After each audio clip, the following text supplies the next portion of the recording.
Hello everyone, welcome back to my channel রন্ধনে বন্ধন। আজকে আমি বানাচ্ছি এগ চাউমিন। তাও আবার ছোটোবেলার টিফিন বক্সে স্কুলে যখন যেতাম যেভাবে নিয়ে যেতাম ঠিক সেই স্টাইলে। তো ছোটোবেলায় যেভাবে মা চাউমিন করে দিত সেইভাবেই আজকে এটা আপনাদের সাথে শেয়ার করব। তার জন্য খুব সিম্পলভাবে বানাবো। তো প্রথমে এইভাবে একসাথে সবজিগুলোকে আমি কেটে ধুয়ে নিয়েছি। এখানে এই যে বরবটি নিয়েছি, কফি নিয়েছি, ফুলকপি নিয়েছি, আলু নিয়েছি আর গাজর নিয়েছি। সব কিছুকে একটু লম্বা লম্বা করে ছোটো ছোটো করে টুকরো করে কেটে নিয়েছি। আর রয়েছে 3টে মিডিয়াম সাইজের পেঁয়াজ, এগুলোকেও ছোট টুকরো করে কাটা আছে।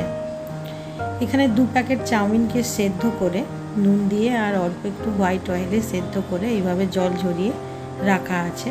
আর একটু তেল বুলিয়ে রাখা আছে যাতে একটার সাথে একটা চিটিয়ে না যায়। আর 2টো ডিম লাগছে। এবার কড়াইয়ের মধ্যে আমি সরষের তেল দিয়ে দিলাম।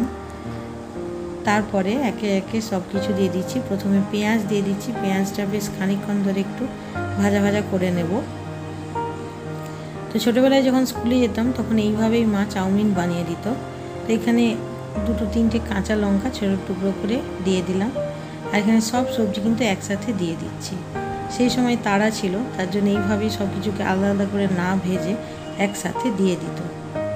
তো অনেকে এর মধ্যে বাদাম দিয়ে থাকেন, কিন্তু আমি নিজে পার্সোনালি বাদাম খেতে পছন্দ করতাম না বলে আমি এখনও এটা দিইনি।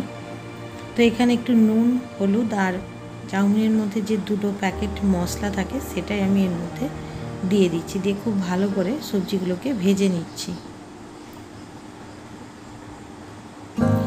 এই চাউমিনটার যে স্বাদ হতো সেটা এখনকার দিনে যে চাউমিন বানানো হয়ে থাকে সেই স্বাদের থেকে কিন্তু অনেকটাই আলাদা। এটা ঘরোয়াভাবে বানানো, ঘরের একেবারে নিজেদের যে উপকরণগুলো থাকতো, আলু, ডিম, সেইটা দিয়ে খুব সুন্দর খেতে লাগতো। তো এর মধ্যেই একটু সবজিটাকে ফাঁকা করে তার মধ্যে তেলটা যেটা জমে থাকে তার মধ্যে আমি ডিমটা দিয়ে দিয়েছি। ডিমের মধ্যে অল্প পরিমাণে একটু লাল লঙ্কার গুঁড়ো আর একটু জিরে গুঁড়ো দিয়ে নেড়ে নিয়েছি সবজির সাথে একেবারে ভুজি করে। সে সময় তাড়ার জন্য এইভাবেই করে দিত মা। এবার খুব ভালো করে এগুলোকে সবজিগুলোকে ভাজা ভাজা করে নিচ্ছি।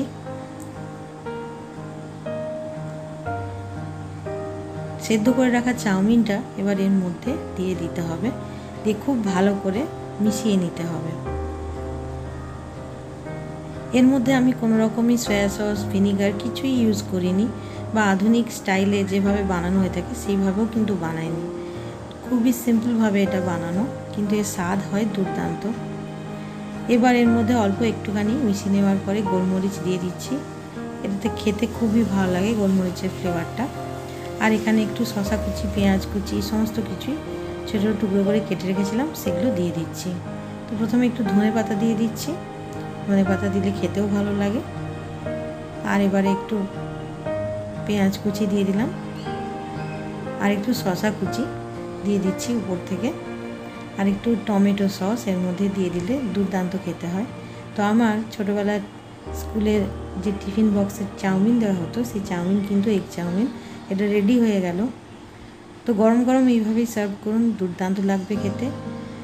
যদি ভালো লাগে রেসিপিটাকে অবশ্যই একটা লাইক, কমেন্ট, শেয়ার। আবার আপনাদের সাথে দেখা হবে পরবর্তী কোনো ভিডিওতে। ততক্ষণ ভালো থাকবেন, সুস্থ থাকবেন। ধন্যবাদ।